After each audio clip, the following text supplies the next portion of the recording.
ici à Banyuls-Cerbère, donc suite à l'incendie qui s'est déclaré ce matin. Donc je ne reprendrai pas les éléments qui vous ont été donnés tout à l'heure, simplement pour vous faire une actualisation. Donc à cette heure, c'est 750 hectares qui ont été parcourus par le feu. Donc on ne peut pas encore vous donner précisément les hectares qui ont été brûlés, mais c'est 750 hectares parcourus. Il y a eu une extension de la zone, en particulier sur la forêt domaniale.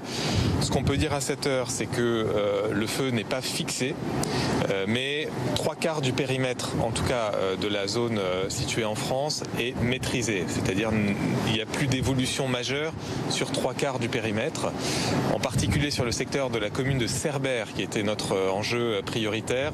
On peut dire qu'à cette heure, la situation n'est pas encore complètement maîtrisée, mais elle est stabilisée sur Cerbère, et donc on n'a plus d'inquiétude majeure sur les habitations à Cerbère. Les habitants qui avaient dû évacuer leurs habitations, donc environ 300 personnes sur Cerbère, sont toujours mis à l'abri dans le gymnase de Cerbère, et on espère qu'ils pourront regagner leur domicile dans la soirée, mais à cette heure ça n'est pas encore confirmé. On attend que toutes les conditions de sécurité soient bien réunies. En termes d'engagement des moyens, donc on est toujours à 362 pompiers qui sont mobilisés sur le feu. Il y a 2 colonnes de renfort qui sont en train d'arriver, donc ils pourront porter les effectifs mobilisés à quasiment 500 pompiers sur l'ensemble de la zone. Et il n'y a pas d'évolution majeure sur la mobilisation des pompiers, qui continuent à faire le travail qu'on vous a présenté tout à l'heure, et qui continueront à le faire toute la nuit, bien sûr, pour éviter qu'il puisse y avoir des reprises de feu. De façon générale, ce qu'on peut dire, c'est que, ce que j'ai pas précisé, c'est que le feu a franchi la frontière. Donc il y a la partie française, mais le feu a franchi la frontière, et donc on est clairement sur un feu qui ressemble, comme je vous l'ai dit tout à l'heure, à un feu estival, avec une vitesse de propagation, avec une sécheresse des sols et une sécheresse de la végétation qui a fortement contribué à cette situation. Des conditions climatiques et météorologiques qui étaient très défavorables, avec en particulier une tramontane qui reste toujours très importante avec ses vents tourbillonnants, mais la situation est en train de se stabiliser dans le bon sens. Voilà ce que je pouvais vous dire en préambule, et puis bien sûr, peut-être mon colonel, si vous voulez compléter. Pour compléter, donc effectivement, la lutte n'est pas terminée. Nous allons veiller toute la nuit et même jusqu'à demain sur ce feu qui a un périmètre très large, avec des lisières que nous devons sécuriser. L'enjeu, effectivement, se situer sur Cerbère.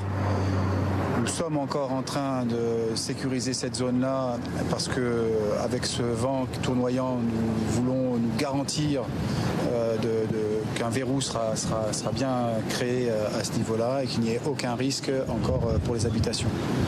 Donc voilà ce que je peux ajouter.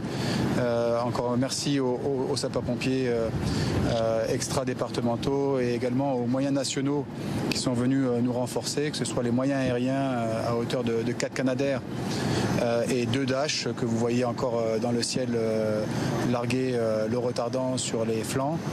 Et également, nous allons recevoir, en plus des 2 colonnes annoncées par Monsieur le Préfet, des moyens de la sécurité civile, de l'UISC, qui est l'unité d'intervention de la sécurité civile de Brignoles, qui arrivera dans la nuit pour venir relever les sapeurs-pompiers du département en toute sécurité, et permettre de contenir le périmètre du feu dans les 3/4 de son périmètre, comme bien vous l'évoquez, Monsieur le Préfet.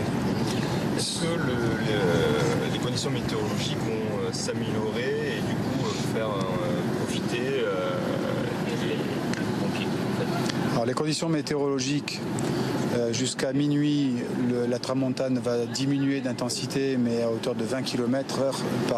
Donc elle passera de 80 à 60 km/h, ce qui est quand même encore un vent très fort dans cette zone-là.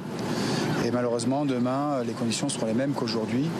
C'est pour cette raison qu'il y a un gros travail qui nous attend cette nuit pour sécuriser toutes les lisières.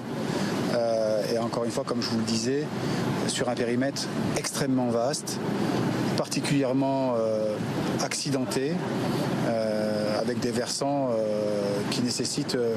qui sont accessibles qu'à pied, avec des établissements de grande longueur. Donc ça va être un travail minutieux qui nous attend, très difficile pendant la nuit, avec des conditions effectivement de visibilité nulles.